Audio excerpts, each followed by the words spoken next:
2, and 1.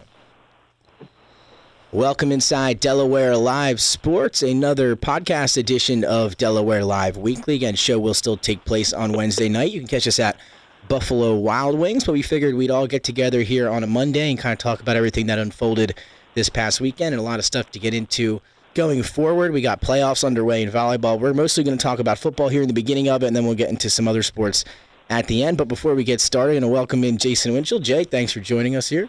No problem. It's good to be out and about. Yeah, absolutely. Nick Halliday, how you doing today?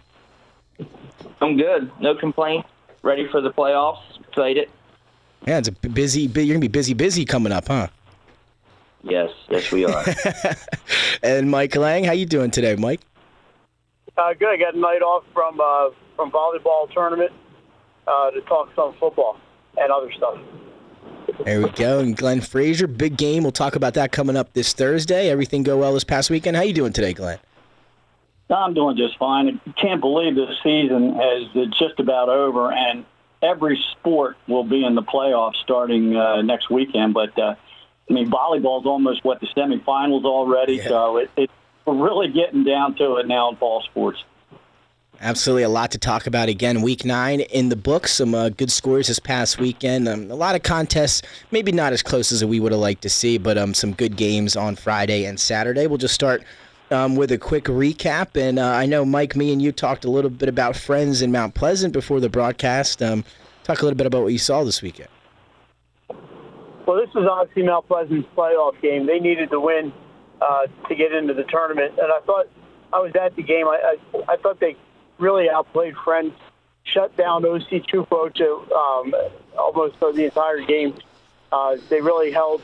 They got through the Friends front through the line. They were on top of Tattersall all day.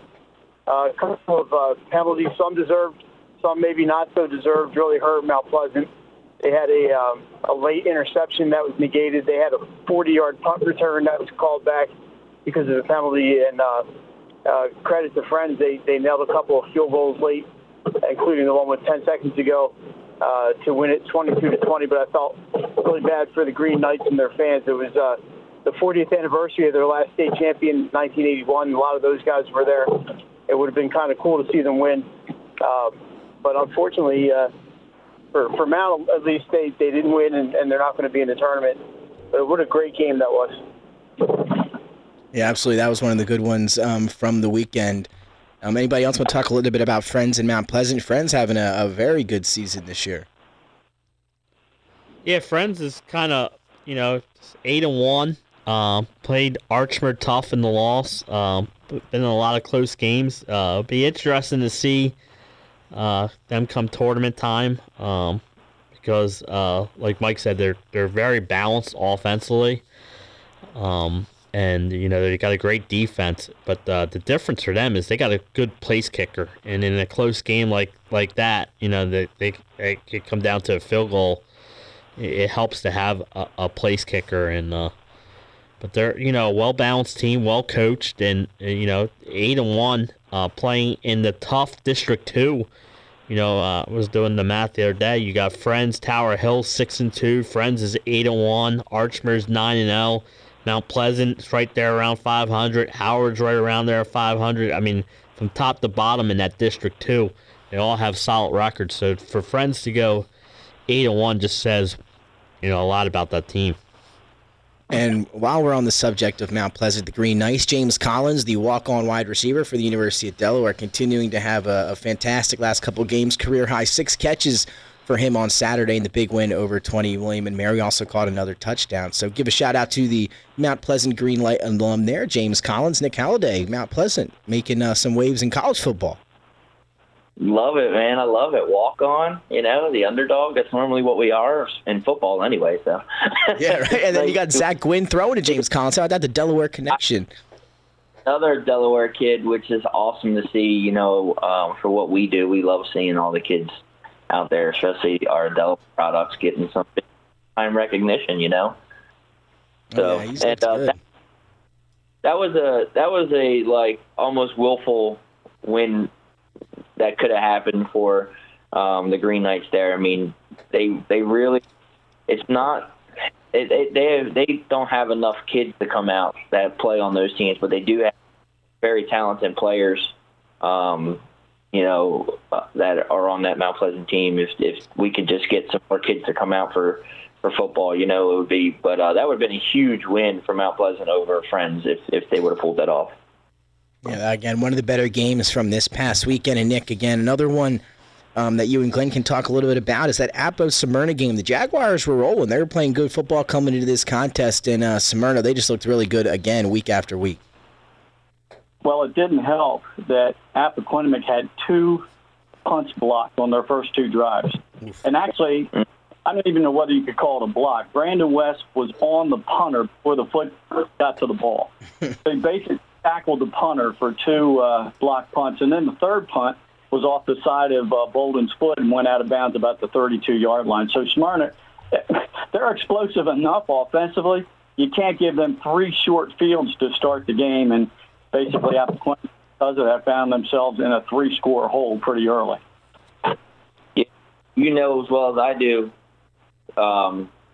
you can't make mistakes against that team. And when you make mistakes like that, he hit it right on the head, Glenn, by saying that you gave them short field. That offense is so potent that when you find yourself down 3 scores, you're going to have to score 6 times in order to beat that team. And that's going to be tough, too, because the defense, like we talked about on the program, on our show, that defense in Smyrna has really stepped up from the beginning of the year until now. Yeah, they're getting a lot better. I mean, they shut out Appoquinimink until the running clock in the second half, and they didn't have all the starters in, but they kept some of them in. Let's give Appoquinimink a little bit of credit, though. They're having a really good season this year.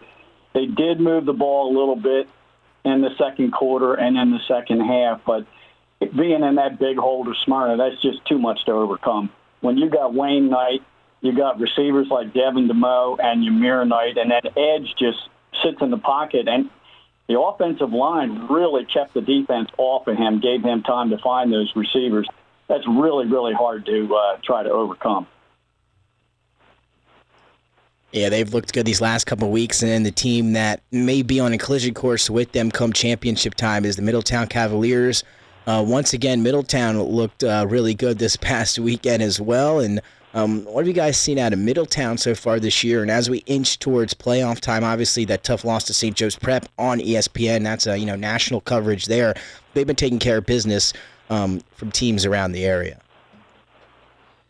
Yeah, they really have, and I think they were just glad to be playing. I mean, they've only played once in the 3 weeks before that, and that was a rout of a very good St. George's team, and they came out and I think they had a lot to. They saw Sussex Central on that schedule. After losing in the state championship game, they weren't going to take the. And I know Sussex Central, not the same Sussex Central this year, but Middletown was. Middletown wanted that game. It was circled on the calendar, and they came out and scored 28 points in the first quarter, and it was, off from there. But I think Middletown was just happy to play. You want to be playing going into the state tournament. You don't want to.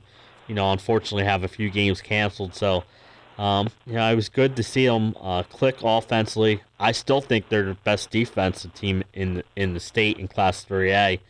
And, they're going to provide a challenge to everyone. We saw, they were one of the teams that shut down that Smyrna offense when they played earlier in the season. So, right now I think they're clicking on all cylinders. And like I said, they were just glad to be out on the field playing. And I think I saw something on Twitter while we were doing our games Friday night. I think it was 22-0 Middletown over Sussex Central. I think they ran one play from scrimmage, and it's 22 points. They blocked a field goal, blocked a punt, returned it, maybe some defensive score, and then Braden Davis threw one pass for a touchdown. That team can come at you from all angles. Very talented all across the board. And I guess I'll raise this question to everyone here in this one. Is there a team that maybe you think can prevent Smyrna and Middletown from meeting in that championship game, because those two teams look so good right now? Is there anyone maybe that could sneak in? You talk about the college football playoffs and somebody not, sneaking in and knocking somebody out like that, but is it these two teams that you think we're going to see come championship time? I'll start with you, Mike. Yeah, I think these are teams we're going to see, but I could see maybe a St. George's if they get that offense straightened out. or possibly Salesianum. They've had their offensive problems, but they do have some explosiveness. But, we saw Sally's in Smyrna, and it wasn't pretty. So I think those two right now, that seems to be the way it's going, and it would be an awesome game to see. Yeah, Nick and Glenn, you guys had a chance to see both of these teams a few times this year. Is that the way you see this going, Nick? Yeah, I think, we talked about it. I think both really separated themselves today. This week in their victories, and just how they were just able to just put up the points that they were, and walking through some of these teams that we thought, might have been up and coming with Abbo and Sussex Central. George's, I think I agree with Mike. St. George's is probably the only team right now that I can see outside the bubble. But I don't know, after seeing what happened to them against Middletown, that's tough to say. And Glenn, you've done numerous amounts of Smyrna games. You've done some Middletown.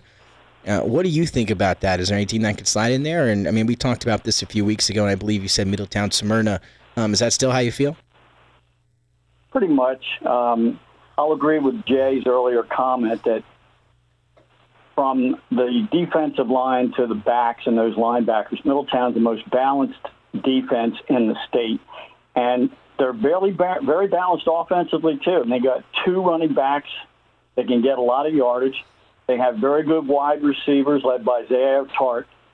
And then, of course, Davis back there, quarterback. They have everything. They're completely balanced both sides of the ball. And they're deservedly ranked number one and have been all year in our rankings. Smyrna's defense is getting better. I agree with Nick Halliday on that. Watched them enough to see that their linebacking core is very special with Brandon West, who blocked those 2 punts in the Appo game. Plus, he had a couple of sacks. He leads the team in tackles. He's probably close to 100 tackles now. Then you also have the sophomore, Cole Moyer, and then Ratcliffe, you throw him in there too. They're improving defensively, and offensively, for them to compete with Middletown, which they really didn't do the first game, they're going to have to run the ball. And they couldn't do that against Middletown the first game with Wayne Knight. So I think that'll be an awesome rematch. I agree with Mike and the other guys, and Jay, it'd be a great game to watch. Is there a team? Sure. If they play mistake-free football, then Salesianum or Dover or St. George's, I think all three have a shot, but they cannot make any mistakes, and they've got to execute to perfection. Yeah, you said it, Glenn, and that takes me right to my next little topic here, Jason. I'll go to you with this one. Dover and Sally's, a big time, probably one of maybe the best game of this past weekend. Sally's able to come back and get the victory over Dover in a great matchup. Talk a little bit about that one, and how do you see maybe Sally's or Dover finishing their season come playoff time? Yeah, Dover's season is regular season is done after last week, so they get a week off, which I think could help them. That they're going to be, probably watching some games this weekend. But it was a good comeback for Sally's. My brother texted me and said, "What's going on?" I said, "I'm not down there. I couldn't tell you what's going on, but it didn't look good early for Sally's. They were down 21-6." But, right before the halftime, they kicked the field goal, and they got some points on the board. And then in the second half, they came out and Connor Campbell hit Deuce Rosillo for a couple times, and, they got back into it. But, you could see that, after, St. George's Tech, Sally's, and Dover, all three of them have played some great matchups. Dover beat St. George's Tech. St. George's Tech beat Sally's, and Sally's beat Dover. So it just shows you that those three, like Glenn said, they're in that next bubble. But like Glenn said, they have to play absolutely perfect to beat Middletown or Smyrna, or to even be in a game against Middletown and Smyrna. But both teams, all three of those teams have the potential to do that. All three of them have solid players and some good coaches. And the coaches, the one thing this year is with all them playing each other, they can make adjustments now. They can see what worked the first time they played them, what didn't work the first time they played them, and well, let's see which coach and players can make the adjustments come state tournament time. And, while we're on the subject of Sally's, and, just quickly, Mike, obviously coming into the year, this was going to be a different year for them scheduling-wise. With that in-state schedule, something we talked about for maybe the first time in a while for Sally's.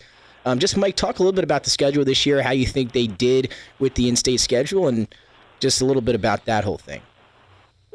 I think it might be the first time ever they've played 10 games in-state. I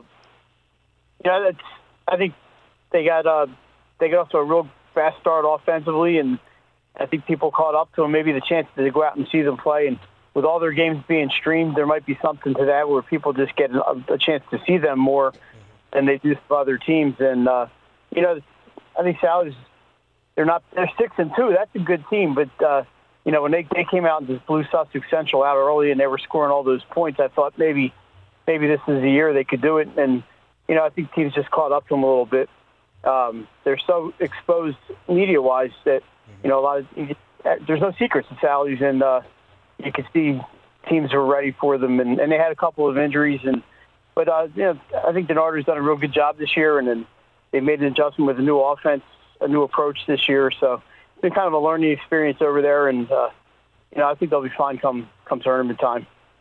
And as we wrap up our talk about Class 3A here, just as we wrap it up, some of Jason's state tournament seedings, if it were to begin today, obviously it will not, but if it were to end today, this is how it would go. So just to quickly go over it, your top seed, if it were to end today, would be the Smyrna Eagles, followed by number 2, the Middletown Cavaliers, number 3, St. George's, 4, Sally's, 5, Dover, so kind of what maybe you would expect in our top 5 rankings there as the seedings if it were to end today. And then your matchups, number 9, Hodson versus number 8, William Penn, number 10, Cape Henlopen at number 7, Sussex Central, and then number 11, Cesar Rodney at number 6, Appoquinimink. So again, just hypothetically speaking, that's what we might have a chance at looking at come playoff time. Anything there stand out to you through seedings 1 through 11 and some of those first-round matchups, Hodson, William Penn, Cape, Sussex Central, and CR and Appoquinimink?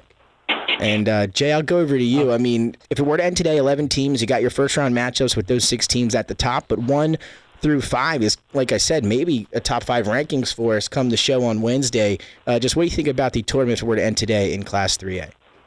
Yeah, first of all, thanks. I want to thank Glenn because he helped me with Class 3A this week. Yeah, you guys are going back and forth in the group chat. Yep, we were able to, Jason had some bad math issues, so I want to thank Glenn. Bunker for too long, Jason. Yeah, I know. That can happen. But anyway, I think we see eye to eye now on most of these, and some of the things. Cape Sussex Central, Benny did that game a couple weeks ago. It was a real good game. Yeah. It came right down to the end. Hodson, William Penn. Hodson, William Penn was a team I think everyone thought was going to be good this year, and they've struggled. And Hodson, yes, and then Appo CR, looking for that first win. And Appo's going to be a tough matchup for them in the first round. So, if I had to pick a game for the first round, it would probably be Cape at Sussex Central. I'd probably like to see that rematch. Yeah, that would be a good one. And Glenn, over to you now. Class 3A, you see some of the potential matchups, some of the potential seedings if it were to end today. Anything stand out or anything that you'd like to refer to there? Well, I think we got a big Week 10 ball game coming up with Appoquinimink hosting Salesianum. That's going to determine the seeding. And the only thing that can really change is Appo, with a win, can knock Dover out of the first round bye and put them as the 6th seed. Yeah. So that's a big ball game. And I think if Appo plays the way they did when I saw them against Cape Henlopen, I think they can compete with Salesianum. We'll see what happens when they meet down in Middletown on Friday night. I'm with Jay. That rematch with Sussex Central and Cape could be a really good one. That's a big rivalry game there. Appo beat CR earlier in the season, only 6-0. But keep in mind, they didn't have Daniel McConomy at running back. He had a shoulder injury and didn't play in that game. And he could be a difference maker for Appoquinimink. The other game, Hodson and William Penn, I don't think William Penn would have too much problem with the Silver Eagles. They're just having a tough year, Hodson is, and they lost a lot of talent. Yeah, absolutely. And Glenn, you've seen Appo play a few times this year, and a lot of the talk about Appoquinimink and the Jaguars, at least for me, just having not been able to check them out as much this season, is the defense kind of keeping them in it throughout the first half of the season. And now the last couple of games, you see the offense starting to unfold and get a little bit of rhythm. You mentioned McConomy and how good he's been lately. Talk a little bit about that Appo defense, and is the offense starting to get there as well here lately? Well, the offense, I tell you, I'm pretty impressed with Ryan Von Brandt. One thing, the kid's size, good Lord, 6'7". I mean, he can look over all the linemen for both teams to look downfield. He has some pretty good receivers, and Seam Griffin, they have speed there with Riley and Osebu, and Weatherspoon's his go-to guy. Jaden Weatherspoon had, I believe, 6 catches against Smyrna, mostly on out routes and sideline patterns. But very impressed with Ryan Von Brandt with the read option. He's not afraid to take the ball and run with it. And he was leading the team in rushing. I don't know whether he still is, because McConomy has been back for 5 games now, and he's probably closing in on 800 yards rushing, averaging about 160 a game. Defensively for Appoquinimink, good linebackers. I really like Jacob Parson and Jordan Linsmeyer. Linsmeyer is all over the field. Their defensive backs, pretty good talent there as well, and Dylan Griffin and Weatherspoon, along with Riley and Wilson. Husser is a big kid up front. And Xavier Rogers, they use him on both sides of the ball. He's a devastating runner as a fullback. He just punishes people. And he's pretty strong on the defensive end. Now, Smyrna did a real good job against that defensive front. Yeah. So I think that's the key going forward for Appoquinimink, how that defensive front plays. Yeah, we'll see if Appo can rebound. Obviously, they were rolling, playing good football up until they ran into Smyrna this past weekend. So we'll learn a lot about them and how they continue their season after a tough loss like that. And again, I think you guys are fond of me. I don't know or not, but I'm going to put you on the spot right here, right now for Class 3A. It's our Monday, November 8th podcast, just to lay it out, everybody. So again, those are hypothetical seedings. Week 9 just wrapped up. I'm going to put you on the spot real quick. And again, I can edit this, so maybe I'll go back and take it out. But here we go for right now. Jay, if I had to put you on the spot, who do you have right now as your favorite to take home the state championship in Class 3A? I'm going to go Middletown. Right now, I just think they are the more balanced team of Smyrna. Smyrna's defense is getting better, and I think it will be a closer game when they meet again in the playoffs, if they meet again in the playoffs. But right now, I know they're a 2 seed, and that's because they lost a couple games and stuff like that. But I would lean Middletown would be my. Jay going with Middletown. Mike Lang, tough question. I'll pose the same question to you. What is your thoughts here as of right now? Right now, I think I'd lean Smyrna. I haven't really had a chance to see them too much. I'm so impressed with Cam Edge playing in the rain at Collegiate, and I think they just have so many weapons. I know Middletown's got a tough D, but I would lean Smyrna. Over to you, Nick Halliday. Big question here. Early November, who do you got as your maybe potential pick to win the championship before the playoffs begin? I mean, I think Middletown. But the way that Smyrna is playing versus when they met, back in, I think it was week 3 or week 4, depending on whether you count week 0 or not, whatever they did. Mm-hmm. I think right now I still got to give Middletown a little bit of the edge, but I think it's a total different game than what we've seen last time, and I think it's closer. I just think in the end there might be a turnover or something that the defense of Middletown can do to edge them out right now. There you go. Glenn, over to you now. Same question. On the spot. Put me on the spot. Putting you on the spot. Hot seat. On the hot seat. I graduated from Middletown High, so if I don't pick them, I'm going to hear it from everybody. and then my daughter's graduated from Smyrna High. Oh, how about that? It's all in the family. What a conundrum. I agree with Nick Halliday, what he just said. I think if those two do match up in the championship game, I think it's going to be a closer game. Now, keep this in mind. When they met before, Middletown won by 2 scores. They were only up 1 when Smyrna had that sideline pass play where the receiver clearly had the first down and then was pushed back, and the officials didn't give him forward progress. That might have changed that game a little bit, might have. Yeah. So it could have been closer the first time. I see a very close game. How do you go against Smyrna in a championship game against Middletown?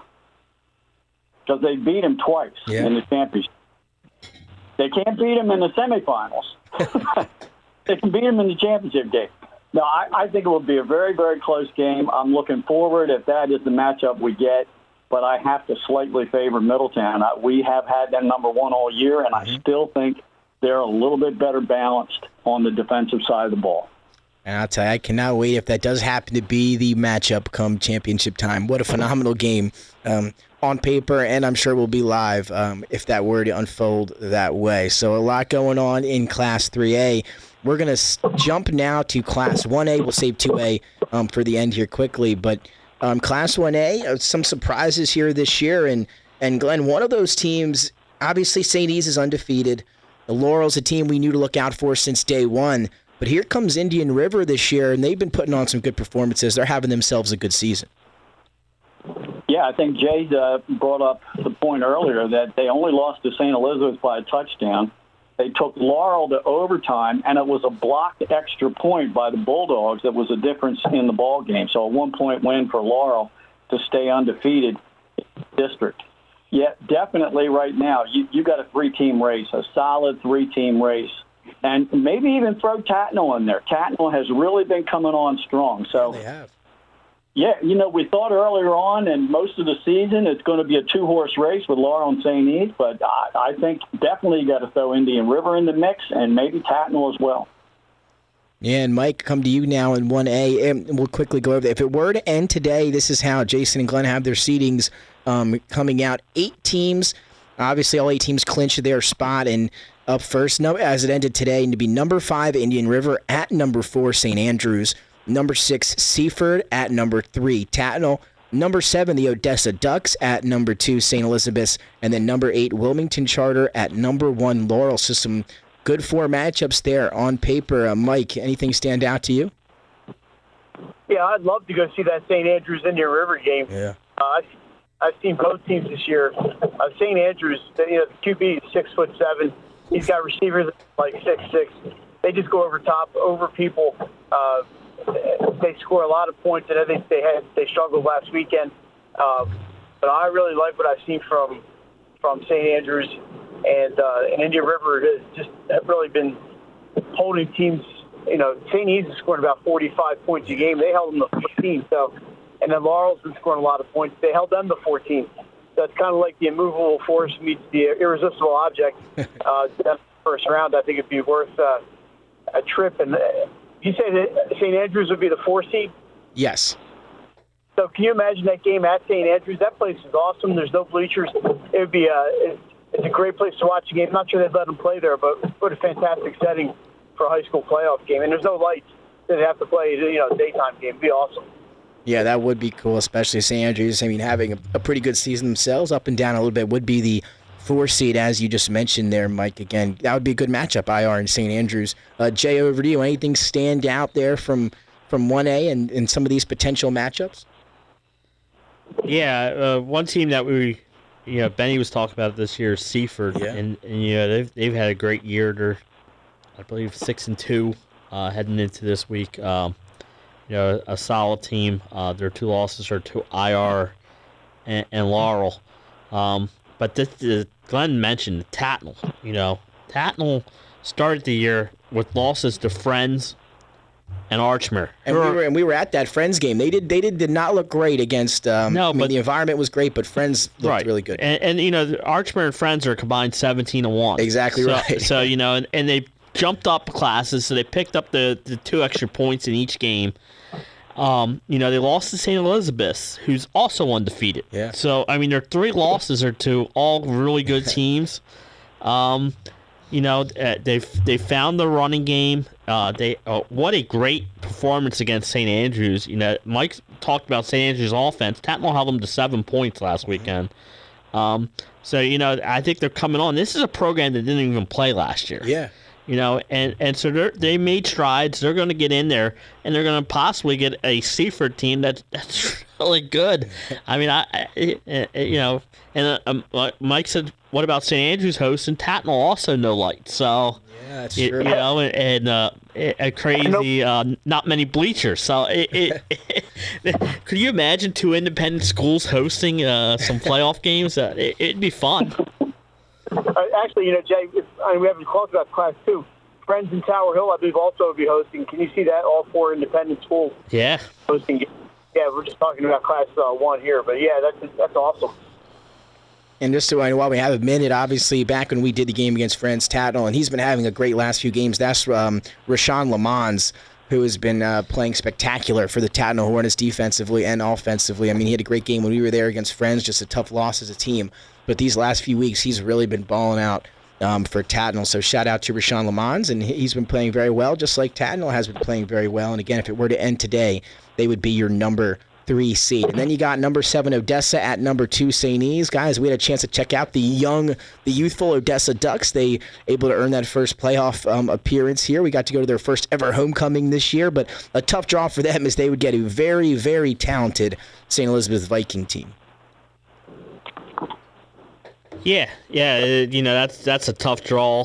But first of all, congratulations to Odessa. I mean, there's a team of freshmen and sophomores, in their first season, and they're going to be in the Class 1A playoffs, so that's good for them. Like you said, the matchup's not in their favor at all, but, they're in, and that gives them experience. Then you add a class next year, and then add a class the following year.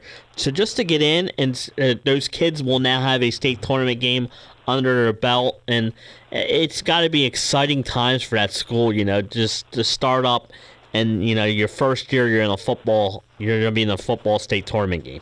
Yeah, that was big. Again, great environment when we were there at Odessa. Again, it's like you're walking into Oregon country there with the ducks everywhere. They got the signs, the paintings. I like that. I really did like that environment there at Odessa. But Nick Halliday, St. Elizabeth's undefeated on the year, playing fantastic football. And Kasim Benson obviously is just having an unbelievable year. It's kind of like you're playing telephone before you hear his stats every weekend. It just keeps changing and getting larger. He's got more touchdowns and more yards. St. Elizabeth has been playing very well. Nick, what do you think about that program this year? I mean, what a turnaround, right? From, being under Marvin Dooley, for a couple of years, and then all of a sudden he's gone and you have a new coach come in. And the way that this team has played, I mean, regardless of the division they're in, they're playing great football on both sides. Running back, of course, Benson, what can you say? I mean, that guy he's just a really good football player. So the matchup with Odessa, I just think that's a bad draw for Odessa. They're still too young. Obviously we got to see them play. They're just a little too young, I still think, to compete with a team like St. Elizabeth, just at how talented they are this year, and how they've been playing. Other than Benson, Smick at quarterback's been playing very good. They have a really good line in Carl Taylor, 6'2", 230. They have a good linebacker in Eric O'Neill. I mean, they're just a tough team, and I don't know if Odessa really wants to run into them in the first round of the playoffs. Yeah, I mean, the way they're playing, I don't know if anybody wants to run into them right now.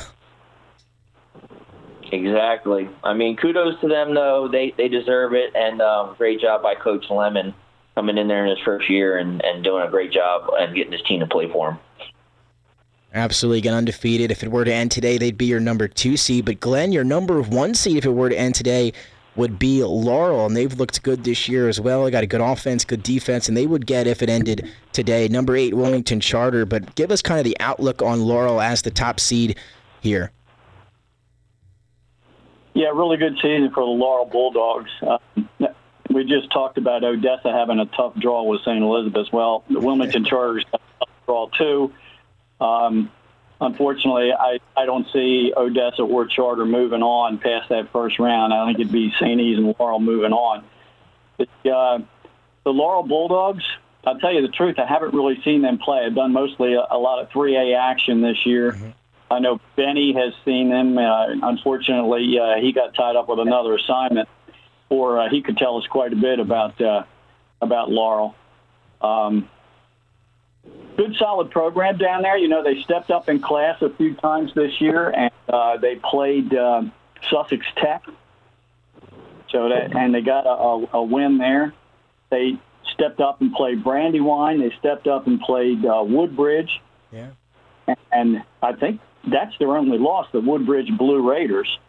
Now they're going to step up again and play Delmar in their final regular season game. So they've got a lot of bonus points, extra bonus points, because they're stepping up in class, and they've competed. So, you know, good thing for them. I know they were surprised to even be in 1A. They really thought they were going to be in Class 2A when all the information came out. But, again, hats off to them. That's a huge fan base down there. They're avid fans. Very good football stadium complex that they have. It's fairly new. I think it's only about 4 or 5 years old.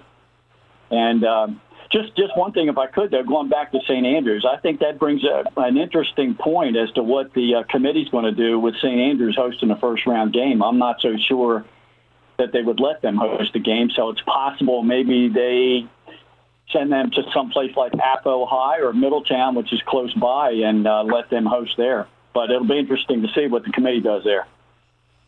Yeah, you're absolutely right about that. And again, I mean, if you're a player on St. Andrews, I guess it would mean a little bit to you to have a home playoff game. That'd be nice. But as you and Jason kind of alluded to, not sure that's going to be the case. Not sure they'll have a home game. We'll have to see, like you said, Glenn, what the committee does there. And then as we wrap up our 1A talk, again, there's your kind of your top 8 teams and your matchups. But all those are hypotheticals. Jay, I'll start with you here. If you had to pick one team right now you have coming out of 1A, being your state champ in 1A this year, it's early November. Who do you got? Oh, my. See, I didn't tell you guys I was going to do this either. Yeah. I'm glad you first. Yeah, of course I got first last time, too. Oh, man. I think it's going to be Laurel and St. E's in the final, and right now I would probably lean Laurel, but just by a little. There you have it. Again, for the audience, Jay kind of whispered it there into the microphone, but he's saying Laurel over St. E's. It's early. Those are all subject to change.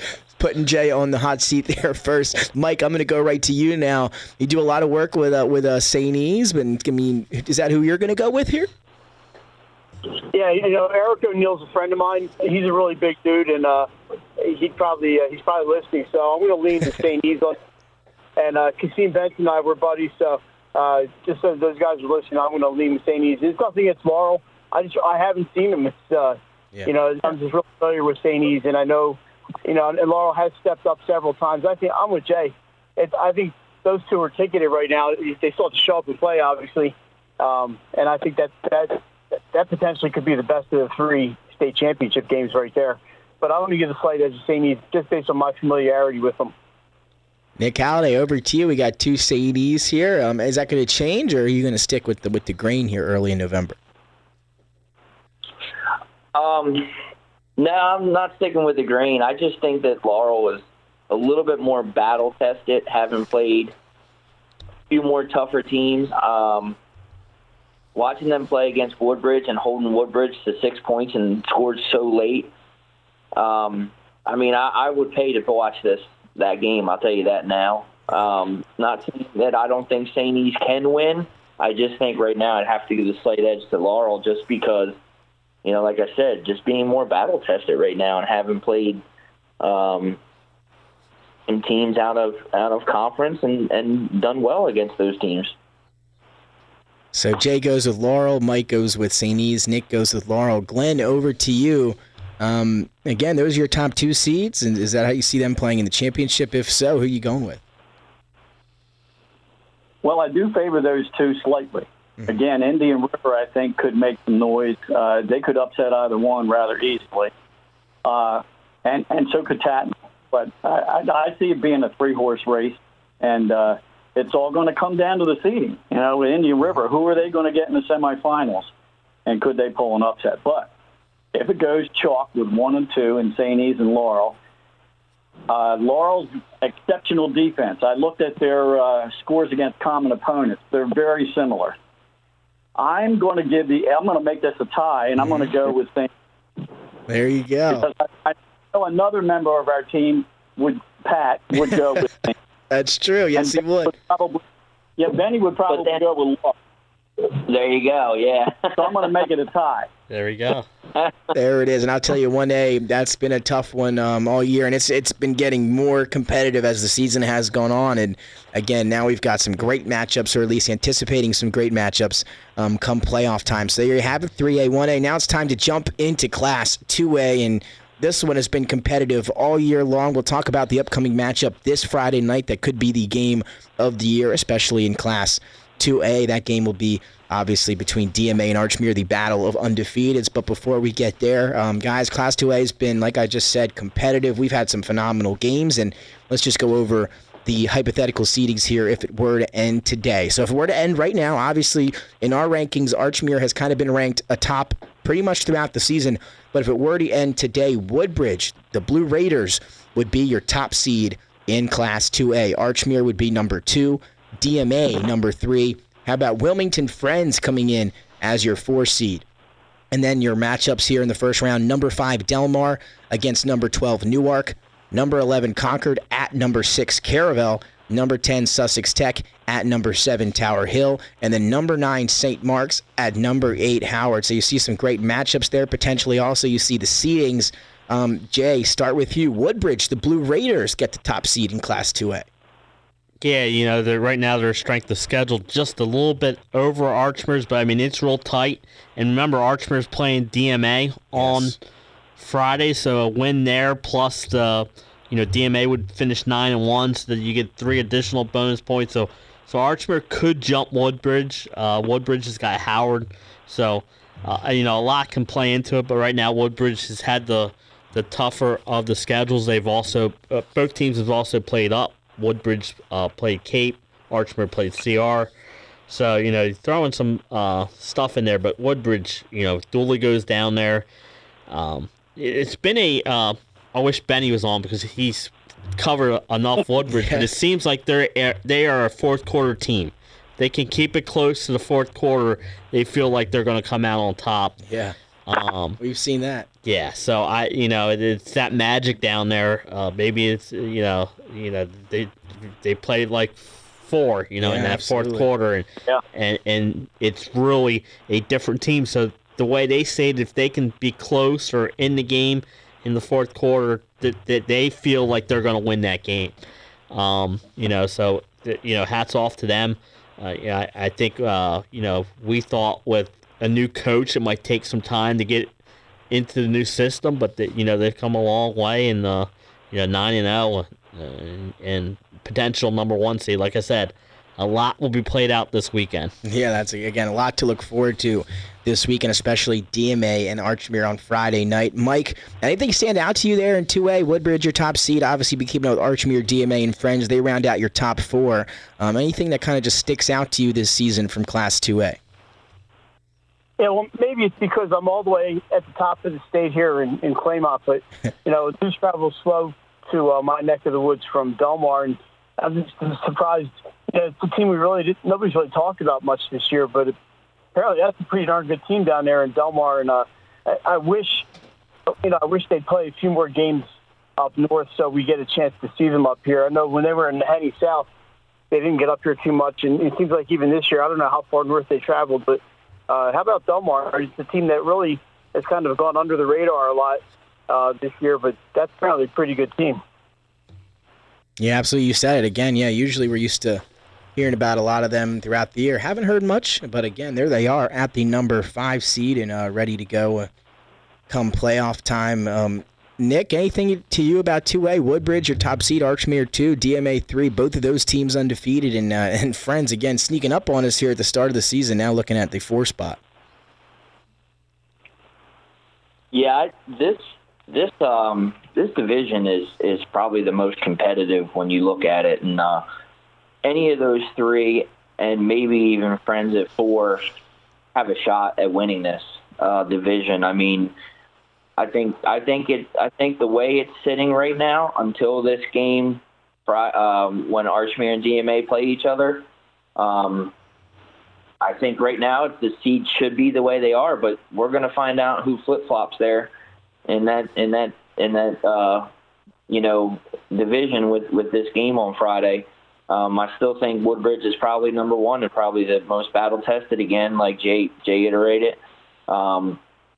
Man, I pay to watch any of those guys play each other, and it's going to be exciting on Friday night to see the Archmere DMA game. Yeah, that one's going to be electric again at Delaware Military Academy. You can catch it on Delaware Live Sports. And Glenn, over to you now. You obviously got that big one on Thursday, but we're going to focus on 2A here right now. Woodbridge, Archmere, DMA, Friends. And you got Newark against Delmar, Concord at Caravel, Sussex Tech at Tower Hill, and then St. Mark's at Howard. There's some great potential matchups in there. I love that 9-8 matchup with Howard and St. Mark's. Howard just sneaking into the playoff field thanks to Wilmington Friends taking care of Mount Pleasant. I like that matchup. I like Sussex Tech at Tower. Hey, congratulations to Newark for getting in the playoffs this year. It's been some lean years for the Yellow Jackets. But I tell you what, Nick Halliday just said it too. This is the deepest tournament field there is in the 3 classes, by far. I think you can make a case for the top 7 seeds, that any one of those 7 can get hot and win this thing, from Bridge all the way down to Tower Hill.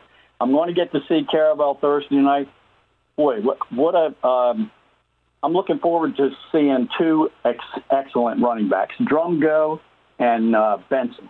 Yes, great. It doesn't get any better than that. But Caravel's had a great year. Delmar, we talked about them. They lost to Wilmington Friends 28-0 to start the season. They got blown out by Caravel 28-7, but then they hold Woodbridge to a 6-0 game. So they're kind of up and down. And Coach Hearn always has them battle-tested and ready to go. Archmere, I love from last year. They returned so much talent from that team. I think they're the favorite right now in that group, but by a couple of inches, like 4th and inch at the goal line. And then Woodbridge, to me, they played in so many close games. That's got to help them when it comes to playoff time. They know how to win the close ball games. But that game you guys have Friday night with DMA Archmere, that should be a fantastic matchup. And who knows, that might be a semifinal game as well. Yeah, should be. Again, a lot of talk going on about that one this week, and one that we've been looking forward to for a few weeks now. And another thing you talked about, Glenn, you'll have a chance to see Caravel on Thursday. We had them last week. They looked really good. And I'll tell you, I was impressed with the sophomore quarterback, Awerta. Very smooth, made some nice throws out of the play action. And when you have a running back like Drumgo, that makes it a lot easier on your young quarterback. And he looked pretty good. The defense looked good. And that's going to be a fantastic matchup between St. E's and Caravel on Thursday. Yeah, once beaten Caravel, only to Woodbridge, and undefeated St. Elizabeth. Should be a real good one. Absolutely. Again, you guys talked about it. Class 2A may be the most competitive Class J that we have. I mean, again, this is our first year with the new realignment. What did you think of Class 2A this season? Yeah, I echo the sentiments of Glenn. I mean, I think 1 through 7 all have a shot here this year. Tower Hill 6-2. And they played in District 2, which had Archmere 9-0. You have Wilmington Friends, who's 8-1. You have Tower Hill. You also have Howard with a winning record, and Mount Pleasant close to a winning record. So that District 2 was real tough, and for Tower Hill to be sitting 6-2, they have some talent. And I've seen them twice. They're a fun team. They hung in there against Archmere at Archmere this year.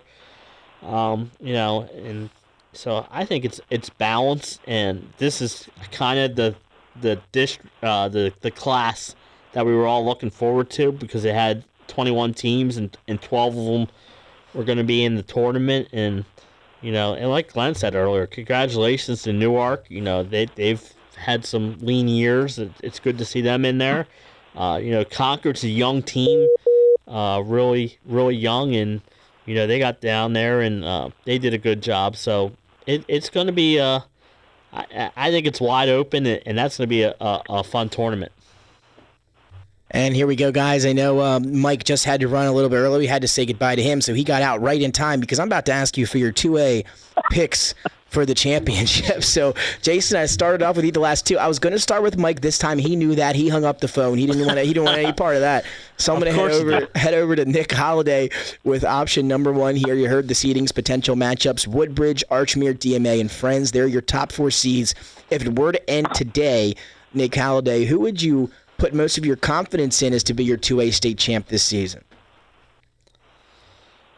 Man, of course, me first, right?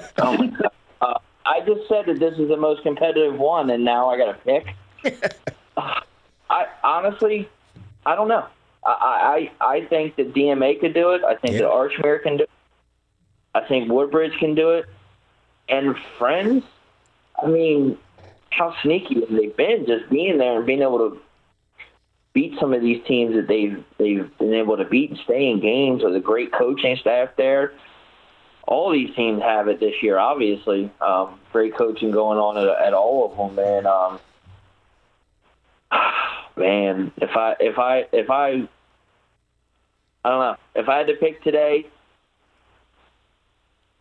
I probably would take Woodbridge. Woodbridge, there you go. But listen, any or it's great to see this though, the competition level in this division. And Nick, let me ask you one more question. Now you talked about it, and would you consider Class 2A your toughest pick to pick a champion out of 1, 2, and 3? Yeah, I would. Again, I just think it's the competitiveness in this division. Just, there's so many good teams at the top of this division here. It would be really tough to really pick a winner. Yeah, I'm with you on that. And with that, I go over to Glenn Frazer. And Glenn, I'll ask you the same question now. First, I'll ask you this one. Which class do you see maybe being the toughest to choose? Is it 2A for you? And if so, who's your champion? Well, definitely, like I said earlier, 2A is the deepest by far. There are so many teams that you can pick from. 3A, we pretty much feel it's two teams. Mm-hmm. Still hard to pick, but it's two teams.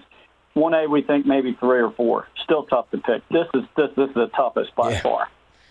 I'm really anxious to see what happens Friday night with DMA and Archmere, because I want to see exactly where Archmere and DMA are with that head-on competition. So you asked me the toughest. Yes, it's the toughest. Now, are you going to put me on the spot and tell me who I'm picking? Oh, I absolutely am. You know me too well, Glenn.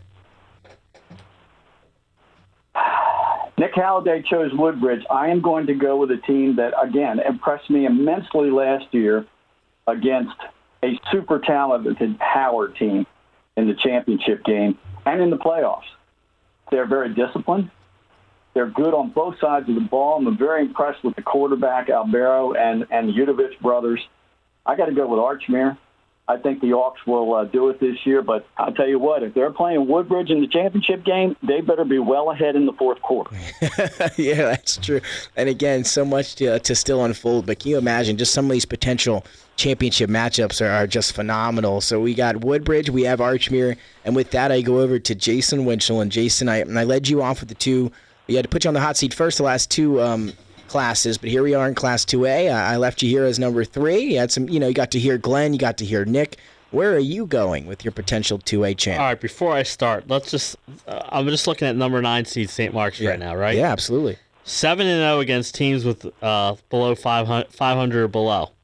0-3 against teams over 500, but those 3 teams are DMA, Archmere, and Woodbridge, who's a combined 27-0. And every one of those games for the Archmere game they lost 10-7, and Woodbridge they lost 30-22. Yeah, one DMA kind of handed it to them, but that was when St. Mark's was banged up. Yeah, they were. So I mean, I said 7 teams earlier. I might throw St. Mark's into the mix too. But if I had to pick, oh my God. Well, since one went Woodbridge and one went Archmere, why don't I go DMA and go to the Seahawks? There you go. The talented team. Really play out. I'd like to see them play Archmere because there's of the 3 teams they've by far had the strength of schedule's been the worst for out of Archmere and Woodbridge have had tougher schedules than DMA. So I'd like to see them against an Archmere and see how they perform at home. Will tell us a lot. But since Glenn picked Archmere and Nick went Woodbridge, I'll go DMA. Well, I will say that's fitting because that's how tough it is to pick a champion or potential champion in Class 2A. Great point about St. Mark's. And when they have that full, healthy lineup in, they play very well. Just you're right, they've been banged up with some injuries these last few weeks, especially up front. And as we talked to them about a month or two ago, they said that was kind of their strength is their offensive and defensive line. So if they're able to get that healthy again, we'll see how they do come playoff time. It is up in the air for Class 2A. And they're off this week. Mm-hmm. They've already played their 10 games. They finished 7-3. So like Dover in Class 3A, St. Mark's gets off this week. They can rest up because they will not have a first round bye. They will be playing.